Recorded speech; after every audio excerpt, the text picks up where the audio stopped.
JEE Mains 28 January morning shift. Given below are two statements, statement 1 and statement 2. हमें check करना कौन सा सही है कौन सा गलत है. Statement number 1. A plane wave after passing through the prism remains as plane wave. हमने ये देखा है कि प्रिज्म का सिचुएशन इस तरह से होती है.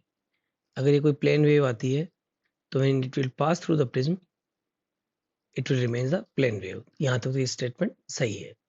But passing through the small pinhole may become spherical wave. We have seen in the diffraction pattern. If this is spherical, you can say it is a small pinhole. This is the plane wave front. It is coming like this. But when it passes through this pinhole, हम लोगों ने देखा इसका pattern कैसा हो जाएगा like this. It means statement 1 is true.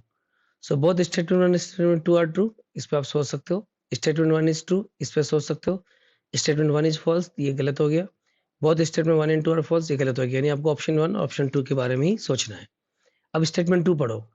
The curvature of the spherical wave emerging from a slit width increase for increasing slit width. अब देखो आपका बेसिक फॉर्मूला क्या है डिफ्रैक्शन का, d sin theta equal to n lambda या lambda. तो यहाँ से sin थीटा की वैल्यू क्या लिखोगे, लैम्बडा अपॉन d. अब देखो अगर आपने d की वैल्यू कम करी तो sin थीटा की वैल्यू इंक्रीज होगी. अगर sin थीटा की वैल्यू इंक्रीज होगी तो थीटा की वैल्यू भी इंक्रीज होगी. थीटा की वैल्यू इंक्रीज होगी तो कर्वेचर इंक्रीज होगी. तो देखो curvature of the spherical wave emerging from the slit width increase for increasing the slit width. अब गलत हो गया, तो डिक्रीजिंग द स्लिट विड्थ पे होना चाहिए, इंक्रीजिंग तो हो ही नहीं सकता. तो स्टेटमेंट 2 क्या हो गया आपका, फॉल्स. तो ऑप्शन 1 कट गया आपका. So right answer the problem will be given by option 2, that is statement 1 is true and statement 2 is false.